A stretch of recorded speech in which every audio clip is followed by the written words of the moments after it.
This right here is The Sound of Freedom, a new movie which exposes the sexual trafficking of children. And also, it's a movie that's actively being hidden from the American public. Because as crazy as it sounds, despite the fact that this movie is, for one, based on true real-world events, and also despite the fact that it exposes the very real reality that millions of children across the world find themselves in, well, there are elite forces in both Hollywood as well as the media which have actively been working for the past 5 years to suppress this movie.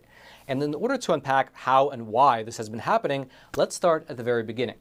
To start with, if you haven't seen the film, the plot is based on the true life story of a former agent of the Department of Homeland Security, a man by the name of Tim Ballard. And back in 2013, Tim quit his job in national security in order to create an organization called Operation Underground Railroad, which tracks down and rescues abducted children.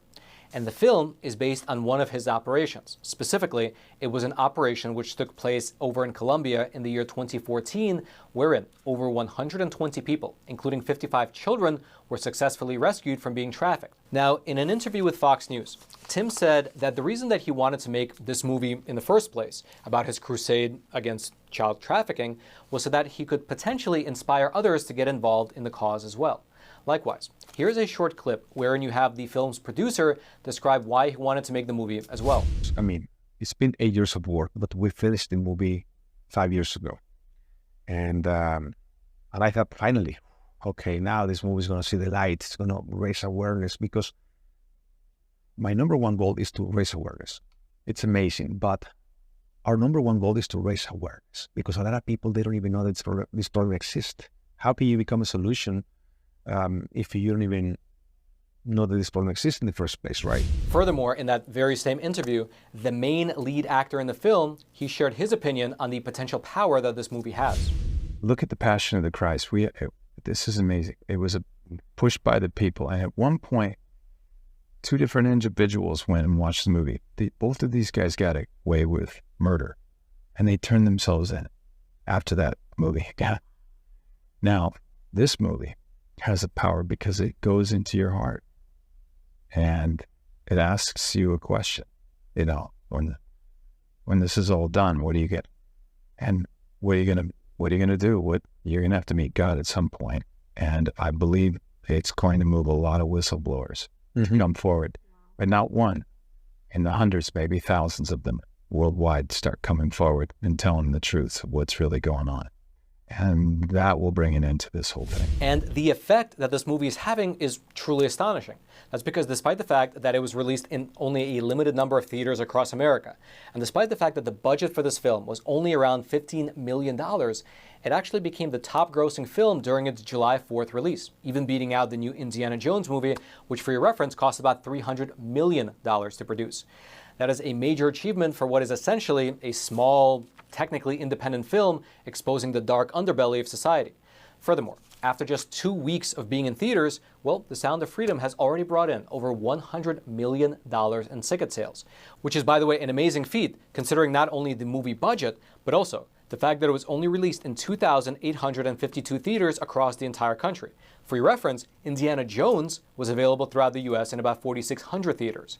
And so, despite all these challenges, and even despite the fact that people across the country have been reporting that for some reason their local theaters are sabotaging movie showings, well, this film has still brought in $100 million domestically. That, besides the money aspect, the feedback from the actual audience members has been on another level.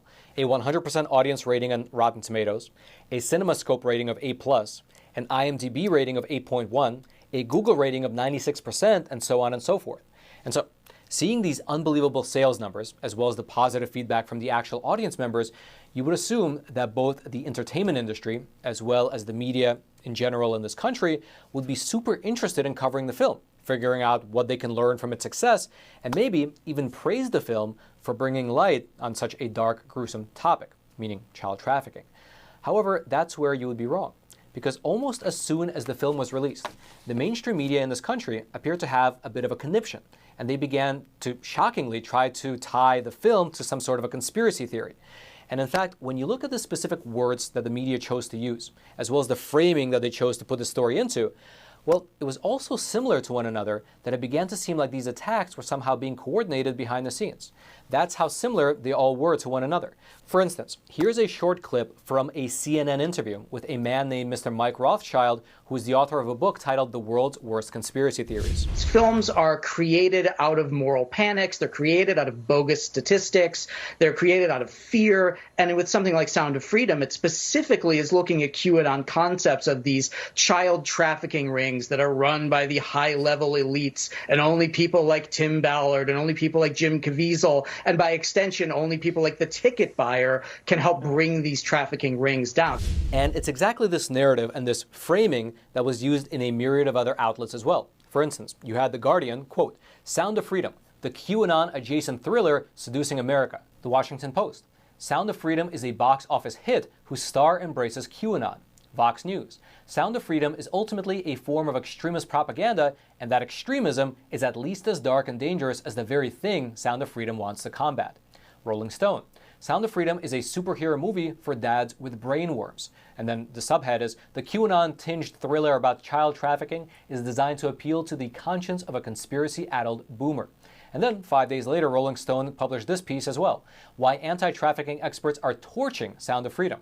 Then you had NPR, quote, QAnon supporters are promoting Sound of Freedom. Here's why. Yahoo Entertainment, Sound of Freedom, what you need to know about the hit faith-based thriller fueling conspiracy theories. And then you had Bloomberg. QAnon and Sound of Freedom both rely on tired Hollywood tropes. And so on and so forth. There were many, many, many of these exact types of reviews. By the way, just as a quick aside, the man who wrote that last review, the one for Bloomberg, well, he has a history of posting, let's call them interesting opinions over on Twitter. For instance, in 2017, he wrote this, quote, pedophiles are essentially a stigmatized group. Certain people get designated as deviants, and people hate them. Also, in 2017, he wrote this, quote, young people of any gender who trade sex face arrest and abuse from police. No one is very interested in helping them. The issue isn't that people care about the victims. The issue is that pedophiles are loathed. Then in 2020, he wrote this, quote, sex offender registries are as racist as the rest of the criminal justice system. Furthermore, in this country, there is an organization called the Prostasia Foundation, which claims to protect children from sexual abuse. And as a part of this effort to protect children, the Prostasia Foundation has partnered with something called the MAP Support Club, with MAP meaning minor attracted person, meaning they have essentially partnered with the Pedophile Support Club. Here's specifically what it says on its website, on Prostasia's website. Quote, MAP Support Club is an independent peer support group for minor attracted people, otherwise known as MAPs, who are fundamentally against child sexual abuse and committed to never harming children. It is a safe space for MAPs to access peer support and community.